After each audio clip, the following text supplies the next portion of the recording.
गुरु प्यारी साध संगत जी, नमस्कार जी। आप सब कैसे हो? आशा करती हूँ बाबा जी के श्री चरणों में अरदास करती हूँ कि मालिक की कृपा से, निरंकार दातार की मेहरबानी से आप सब बहुत खुश होंगे, मौज बहार में होंगे और अवश्य ही भजन सिमरन में होंगे। साध संगत जी, मैं हाजिर हूँ आज आपसे सभी से एक बहुत ही खूबसूरत साखी को साझा करने के लिए। उम्मीद करती हूँ ये साखी आप सभी को बहुत पसंद आएगी।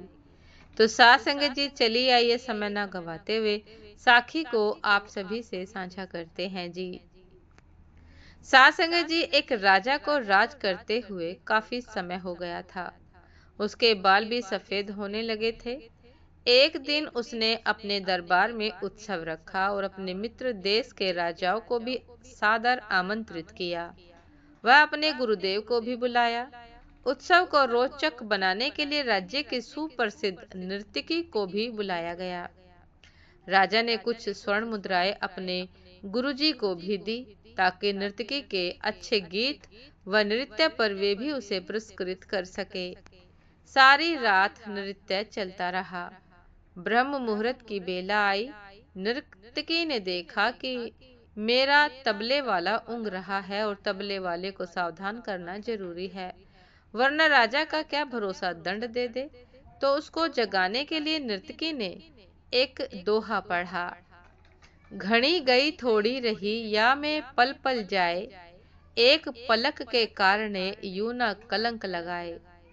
इस दोहे का अलग अलग व्यक्तियों ने अपने अपने अनुरूप अर्थ निकाला। तबले वाला सतर्क होकर तबला बजाने लगा। जब यह दोहा गुरुजी ने सुना तो गुरुजी ने सारी मोहरें उस नर्तकी को अर्पण कर दी। दोहा सुनते ही राजकुमारी ने भी अपना नौलखा हार नर्तकी को भेंट कर दिया। दोहा सुनते ही राजा के युवराज ने भी अपना मुकुट उतार कर नर्तकी को समर्पित कर दिया। साध संगत जी, राजा बहुत ही अचंभित हो गया। सोचने लगा, रात भर से नृत्य चल रहा है, पर यह क्या? अचानक एक दोहे से अब अपनी मूल्यवान वस्तु बहुत ही खुश होकर नर्तकी को समर्पित कर रहे हैं। राजा सिंहासन से उठा और नर्तकी से बोला, एक दोहे द्वारा एक सामान्य नर्तकी होकर तुमने सबको लूट लिया। जब यह बात राजा के गुरु ने सुनी तो गुरु के नेत्रों में आंसू भर गए और गुरुजी कहने लगे कि राजा, इसको नीच नर्तकी मत कह। ये अब मेरी गुरु बन गई है, क्योंकि इसके दोहे ने मेरी आंखें खोल दी। दोहे से यह कह रही है कि मैं सारी उम्र जंगलों में भक्ति करता रहा और आखिरी समय में नर्तकी का मुजरा देखकर अपनी साधना नष्ट करने यहाँ चला आया हूँ। भाई, मैं तो चला। यह कहकर गुरुजी तो अपना कमंडल उठाकर जंगल की ओर चल पड़े। राजा की लड़की ने कहा, पिताजी, मैं जवान हो गई हूँ, आप आंखें बंद किए बैठे हैं। मेरा विवाह नहीं कर रहे थे। आज रात मैं आपके महावत के साथ भागकर अपना जीवन बर्बाद करने वाली थी, लेकिन इस नर्तकी के दोहे ने मुझे सुमति दी, बुद्धि दी कि जल्दबाजी ना कर। हो सकता है तेरा विवाह कल हो जाए। क्यों अपने पिता को कलंकित करने पर तुली है? युवराज ने कहा कि महाराज, आप वृद्ध हो चले हैं, फिर भी मुझे राज नहीं दे रहे थे। मैं आज रात ही आपके सिपाहियों से मिलकर आपको मारने वाला था, लेकिन इस दोहे ने मुझे समझाया कि पगले, आज नहीं तो कल आखिर राज तो तुम्हें ही मिलना है। क्यों अपने पिता के खून का कलंक अपने सिर पर लेता है? थोड़ा धैर्य रख। साध संगत जी, जब ये सब बातें राजा ने सुनी तो राजा को भी आत्मज्ञान हो गया। राजा के मन में वैराग्य आ गया। राजा ने तुरंत फैसला लिया, क्यों ना मैं अभी युवराज का राज तिलक कर दूं।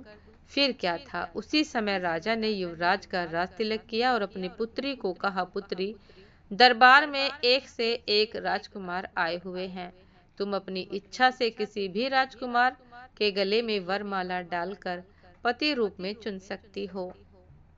राजकुमारी ने ऐसा ही किया और राजा सब कुछ त्याग कर जंगल में गुरु की शरण में चला गया।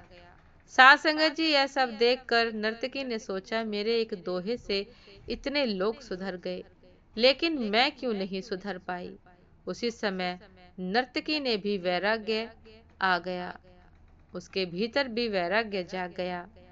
उसने उसी समय निर्णय लिया कि आज से मैं अपना नृत्य बंद करती हूँ।